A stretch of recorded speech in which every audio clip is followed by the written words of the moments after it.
E aí, pessoal, bem-vindos a mais uma aula nossa de aplicações com integrais, tá? Agora abordando áreas com curvas paramétricas, tá? Aquelas curvas parametrizadas que a gente estuda desde quando abordou derivação. Qualquer dúvida, dá uma olhadinha lá na parte de derivação, temos as curvas paramétricas, temos a astroide, cicloide, a parametrização da reta, da parábola, da circunferência, da elipse, enfim. Por falar em circunferência, vamos então aqui pensar num círculo, tá? Determinar equações paramétricas para um círculo C1 de raio 1 e centro na origem. A gente sabe que a equação cartesiana desse círculo é dada por x ao quadrado mais y ao quadrado igual a 1, tá? De forma geral, um círculo tem a equação cartesiana x menos x0 mais y menos y0 igual ao quadrado, tá? Igual a r ao quadrado, tá bom? Onde r é o raio e c de coordenadas x0, y0 é o centro, tá? As equações cartesianas. Bom, parametrização disso aqui, eu sei marcar esse círculo no plano cartesiano, tá? Ele está na origem, tem raio 1, algo desse tipo, 1, menos 1, tá? Ele tem raio 1, então considerando um ponto qualquer desse círculo de coordenadas x e y, eu vou dar como parâmetro de deslocamento desse ponto uma angulação. Eu vou chamar essa angulação de t. Poderia chamar de θ, só não vou chamar de θ para não confundirmos com coordenadas polares. Mas também vai estar associado, é bem parecido com coordenada polar nesse caso, porque eu estou trabalhando com angulação. Tá? Mas, se eu chamar aqui de t, um ângulo t, eu estabeleço relações de x e y através de um triângulo retângulo. Aqui é x, aqui é y.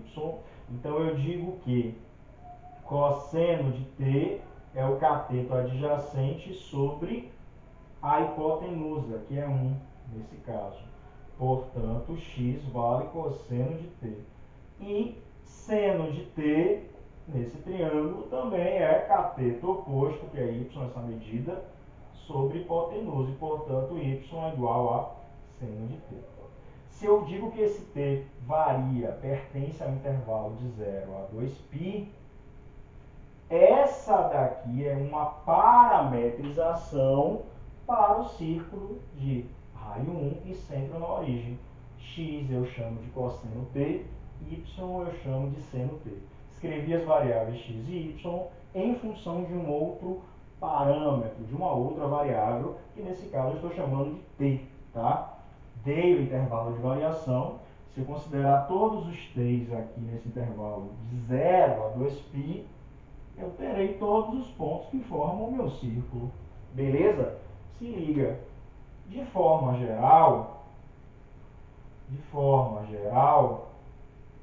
a parametrização dessa circunferência, a gente viu no estudo de derivadas, eu vou relembrar aqui para vocês, será exatamente o seguinte: x é igual a x0 mais r cosseno de t. Porque se o raio aqui fosse 2 ou fosse 4, seria x sobre 2, x sobre 4. Então daria x igual a 2 cosseno t. Um raio r qualquer, x sobre r, x igual a r cosseno t e yr seno t. Tá? Por isso esse rzão, que aqui eu estou considerando o raio r. E y vai ser o quê? y0 mais r seno t. Se esse t pertencer pelo menos no intervalo de 0 a 2π, eu consigo gerar um círculo qualquer com um centro em qualquer ponto do plano cartesiano. x0, y0, ponto fixo e um raio também fixado, Rzão. Beleza? Aqui relembrando lá do estudo de derivadas. Vamos seguir para ver a definição de curvas paramétricas, de funções parametrizadas. Se liga. Então, pessoal, trago aqui algumas definições que precisamos saber, né, no estudo de curvas paramétricas, só para que a gente possa usar a linguagem adequada, basicamente, e entender, né, de forma matemática a ideia de parametrização. Se liga, a primeira delas indica que dizemos que a função lambda de domínio I e contradomínio R2, tá? I é um conjunto, é um subconjunto de R, tá? Eu vou pegar números reais aqui. É uma curva parametrizada. Nesse conjunto eu busco valores t pertencentes ao domínio e eles geram pares ordenados x em função de t e y em função de t, como acabamos de ver no exemplo do círculo, tá bom? Se eu jogar valores de t ali, eu vou gerar pontos de coordenadas x e y que estão, né, ligados ao cosseno e ao seno, beleza? Naquele exemplo do círculo de raio unitário.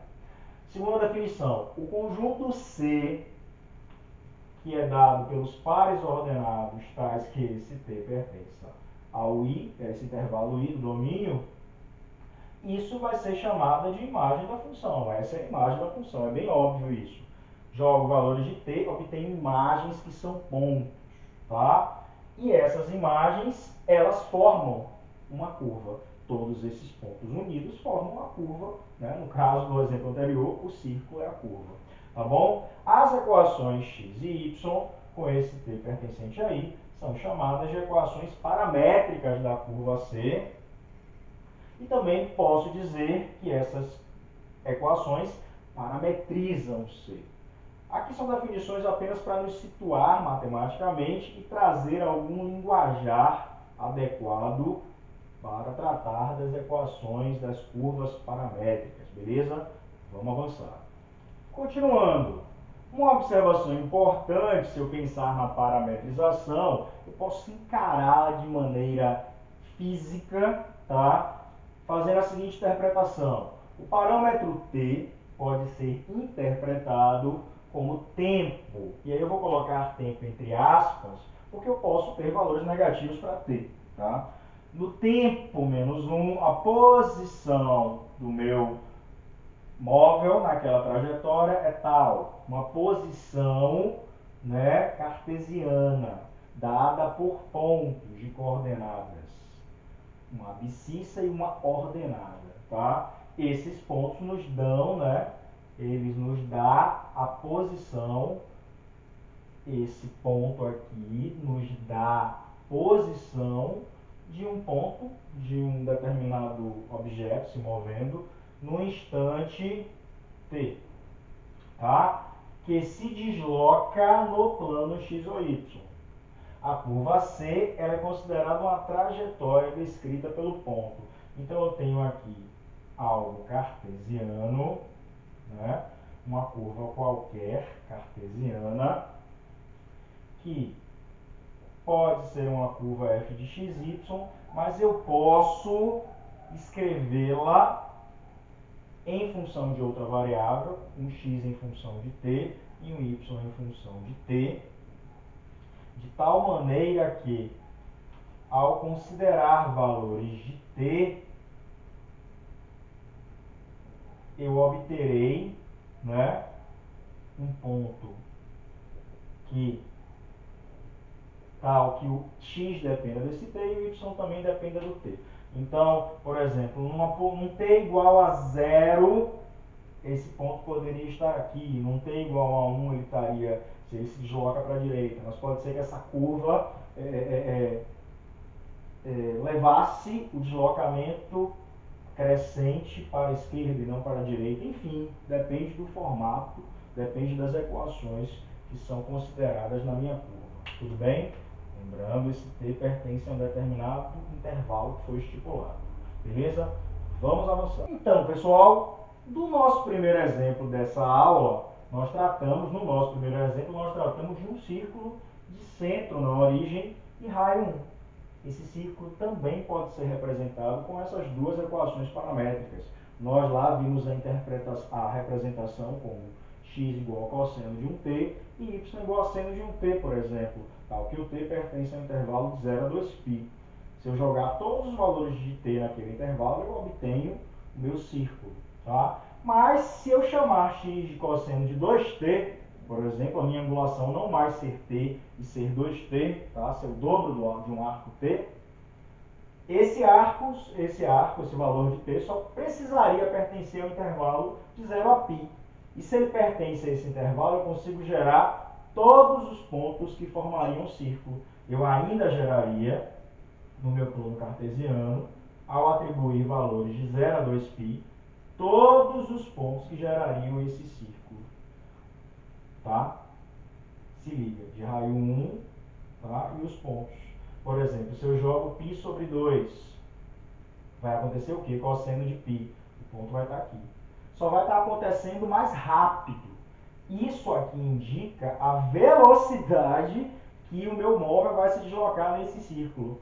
Enquanto o meu móvel lá com cosseno de t e seno de t se deslocava mais lentamente, né?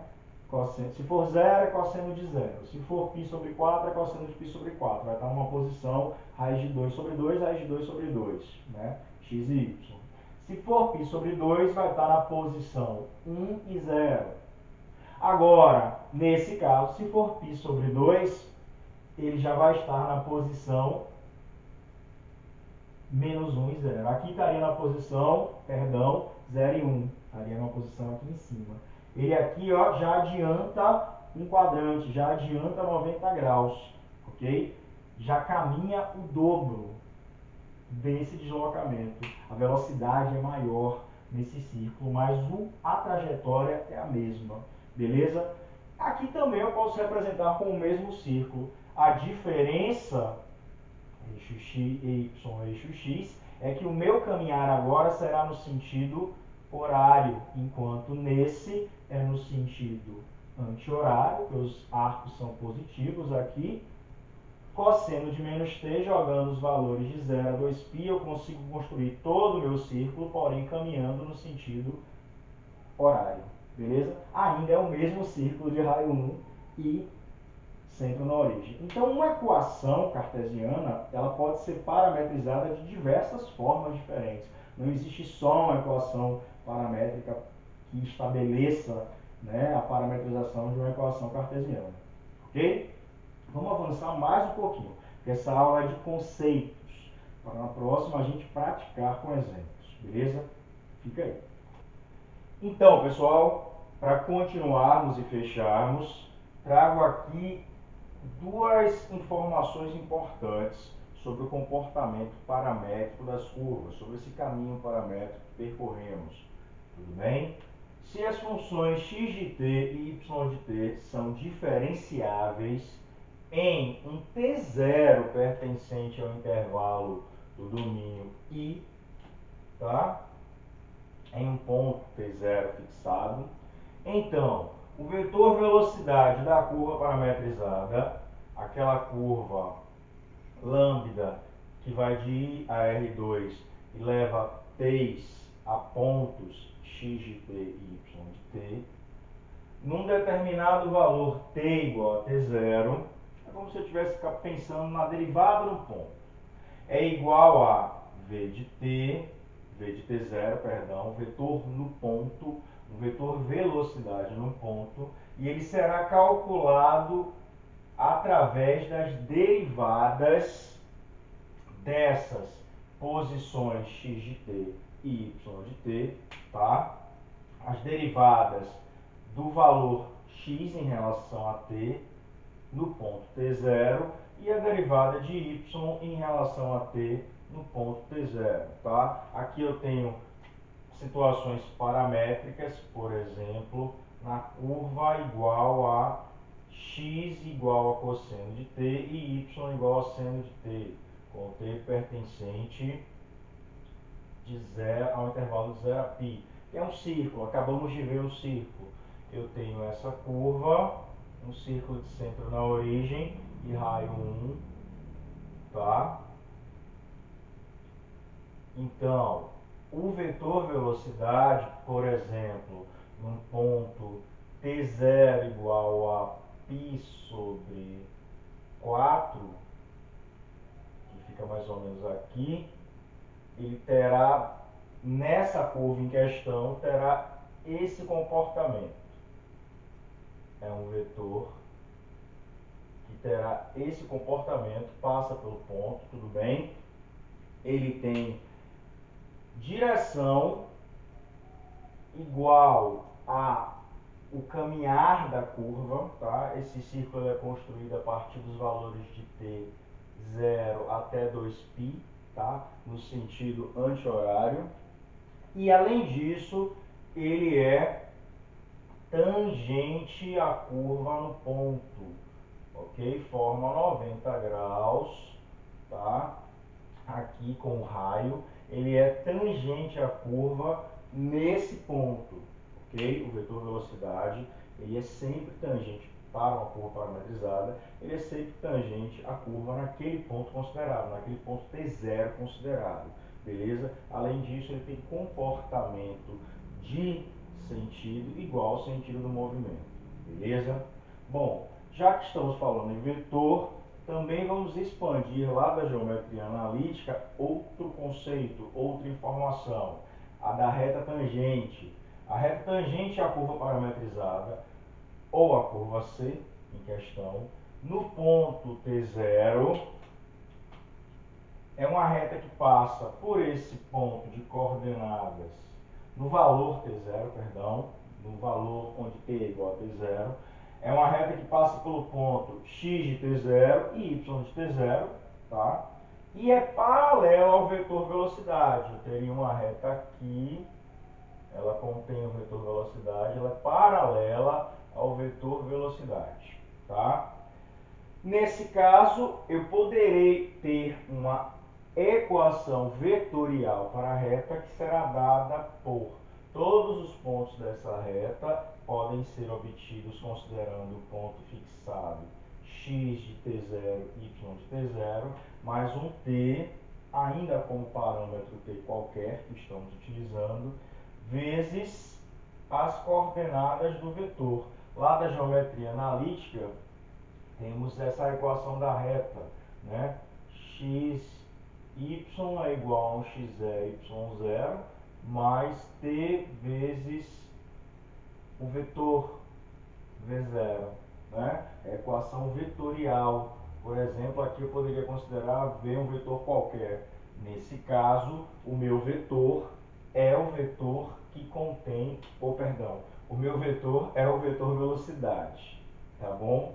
Na curva, a curva naquele ponto considerado, beleza? São apenas informações da geometria analítica que a gente vai estar utilizando agora também, tá? Eu vou finalizar a aula, que ela foi extensa no sentido de informações teóricas, não tivemos exemplos, mas na próxima aula estaremos abarcando exemplos, cálculos, já adentrando no cálculo propriamente dito de áreas em curvas parametrizadas, curvas paramétricas, tá bom?